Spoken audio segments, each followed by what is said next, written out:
What is legitimately low risk, high reward? Getting plenty of sleep. That reminds me. Good night. Sweet dreams are made of this. Who am I to disagree? Good hygiene and body care. Smell good everyone. A little goes a long way. I have no sense of smell, so I just lather it on. I imagine that I smell like a citrus fruit. Someone else knows my struggle. I just go with unscented to be safe though. Whoa, that makes 3 of us. I too was born with no sense of smell. 4th one right here. Never been able to smell. Bad breath is my issue. Going for a walk every day. Someone else put exercise, but I think this is better. Walking is basically free. It requires no kit. Can be done straight from home or the office. You can go a short distance or a long one, and it is great for mental health. You can do it on your own, or with some mates too. You are also very unlikely to get injured, and it has the bonus over something like swimming, in that it has some impact which is good for avoiding so many issues with osteoporosis, especially for women. Well, I never paid a dime for exercising. Your body is all you need. You can go running/walking, or work out with your own body weight. There are plenty of body weight workouts on the internet. If you run, you should spend a dime or 2 on good shoes, or you won't run for long. Also a sports bra, if your chest is large enough to need one. I can currently only go running when the single sports bra I own isn't in the wash. Going Maya on social media. I did this a couple months ago and all the social pressure and negative influences of social media got lifted off my back. It's kinda hard making friends though. Hopefully I can make new friends when college starts. All my friends until high school were shitty. I made some great friends in college. Honestly, it is a hit or miss. If you are not vibing with a group, try another. Don't waste time on people who are not in sync with you. Putting 1,020 bucks in an account you'll never touch, unless it's for life-saving emergencies every week, and use it for retirement. Unless it's for life-saving emergencies every week, dude. What kind of life are you living? The name I shout on Bond. Jam I shout on Bond. I'm out on love. Soap and water. I ate the soap and washed it down with water. Feeling a bit hot ATM. Are you burping bubbles? I died. RIP. Smiling at people at the grocery store. Saying thank you to your bartender, cashier, barista, waiter, etc. Politeness costs you absolutely nothing and can make someone's day 100x better. I don't think a lot of the time it's them being necessarily unpolite or rude, it's just scary as fuck to actually talk, or much less smile at people. I guess that comment is directed towards the people who go out of their way to be rude to staff and customer service roles. Shy people aren't generally perceived as rude or impolite if they are limiting their interaction with someone, unless the person is unnecessarily sensitive. But the point is that being friendly makes someone's day better, while being shy does not. Well, if you're up to it, being nice will make someone's day. But if it's going to give you a lot of anxiety, you can't harm yourself for someone else's gain, right? As long as you aren't outright rude and insulting. It's a small interaction, and you won't make any difference in their day. Having friends with a cottage. Do you know how hard it is to maintain, open, and close a cottage? I don't. I just bring beer and food. I would say this also applies to boats and other watercraft. Staying away from sugary drinks. The amount of people that think juice is healthy. Juice is from fruit. Fruit is natural. Natural is good. I don't see the problem here. /s. I generally explain to my friends who utilize natural in our conversations that arsenic is also natural. But I'm not out here adding it to my food. As I explain to people willfully ignoring my life-threatening allergies, because // their / dish is natural and organic. Pollen is natural and organic, but people still get hay fever. Getting vaccinated. Getting your pets vaccinated. Getting your mom vaccinated. Yeah, I know your mother likes a good prick. Well, that rules you out. Asking for help. So much this. Basically anytime I need help, my brain comes up with a million reasons to suffer quietly instead. But pretty much anytime I've asked for help, it's gone well. Yeah, but what about the tiny chance that it might not?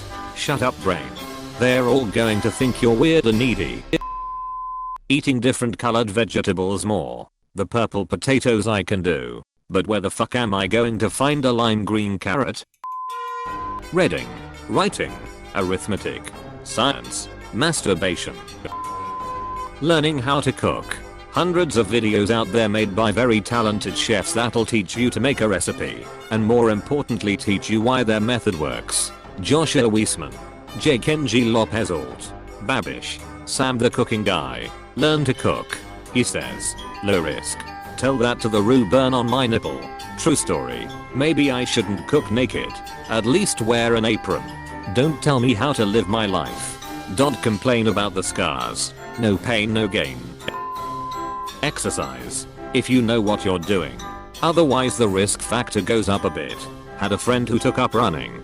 He got half a block and twisted his ankle on an uneven sidewalk. That was the end of his running try. My dad tried to take up roller skating once. It was LA in the 80s man /view 200D. Very first time out. He breaks his ankle so close to the house that my mom heard it happen from the kitchen. Being friends with me. Good triad game.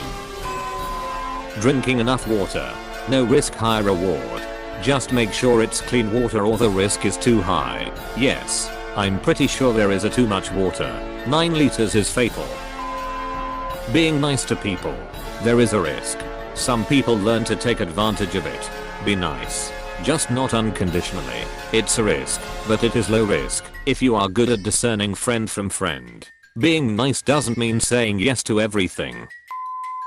Avoid sodas altogether, or at least cut them from daily life. The daily sugar intake is around half of a TBLS. Diet soda may contain aspartame, giving it a low caloric intake, while being sweet enough to retain the flavor of normal soda, but they still have phosphoric and citric acid, terrible for the enamel.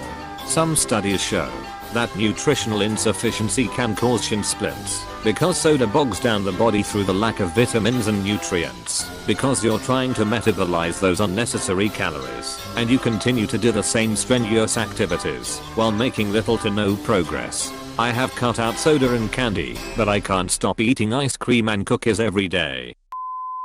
Wearing a FASA mask. More like zero risk. There is actually a risk. People with FASA masks are more careless about social distancing and touch their faces more often. The mask gives them a false sense of security. Edit. I do not mean to say that we should not wear masks. The benefits far outweigh the risk. It seems many people got the wrong idea from my statement. First time I've heard that anywhere. Has there been a study or something? Personally, I find having a thing on my face to be a good reminder of what not to do with my hands. Official stance in Norway. I'm not approving of this at all. It would be perfectly possible to run ads teaching the population how to use masks correct and had us getting the hang of it before the second wave. Instead, it has almost become socially frowned upon to use masks. Using condoms. In a civilized world where we have the blessing of condoms and contraception, how does a couple in a long-term relationship still manage to make 4 kids? Unplanned? How fucking stupid does one have to be? Can someone tell me? Honestly, I'm unsure. With a combination of condoms and hormonal birth control, the chances of pregnancy are so low, I chalk it up to sexual ignorance. Minding your own fucking business. Planting a native tree for your zone. Damn straight. r/Meridian enthusiasts. Getting to know someone that you're romantically interested in. Making sure you click with them. Making sure you have a lot of the same interests. And taking your time with dating. Plot twist, she already has a BF and now it's high risk. That's not what I was intending. Being polite. Replacing sodas for water. I'm starting to suspect Vanilla Coke Zero is getting discontinued. 6 stores near me and Amazon Fresh have run out, but they've got plenty of the shitty orange variant. Talked to some friends who are tea fans and discovered I love minty water. I don't want to let soda go, but at the same time I do. I know I'll miss the convenience of wanting drink and having one within 10 seconds. That's the thing about soda that keeps me avoiding it. It's made to be addictive, and once you have that first sip you just want more and more. I tend to stick to my water, and if I'm bored of the taste then I'll drink herbal teas. I'll have a soda every now and then, but I wouldn't buy it for myself or wouldn't order it when I'm out. Eating healthy and exercising. I know healthy foods can be more expensive than junk foods, not just sugary, just unhealthy foods, but in the long term paying slightly more now for fresh fruits, veggies, and lean proteins is so much cheaper than paying to treat heart attack, heart disease, high blood pressure, diabetes, etc. It's taken me a long time to realize this, but I'm finally getting my shit together to try to become a healthier person. In just under 4 weeks I've lost 13 lbs too, so that's really nice. Unless you live in a food desert, I really don't understand why people always caveat I know healthy food is more expensive when they talk about food. The less I spend on food, the healthier my diet is. When I get more disposable income and spend more on food, my diet quality goes down. Where the hell are you people living where a bag of frozen peas is more expensive than a box of cookies? What pizza are you buying that's less expensive than a bag of rice and a can of beans? Yeah, healthier food really isn't more expensive. I don't know where that shit came from. Chicken breasts and vegetables are fucking cheap. And, for the most part, so are other healthy foods. I think it comes from conflating healthy food with health food style type food, which are usually specialty products in some form or another. Good hygiene, grooming and personal presentation. Meditating. How this isn't higher up on the list is beyond me. Going to a new pizza place. If you are new to Tattletale TV, please subscribe. We have new videos every day. Stay tuned for more coming up next.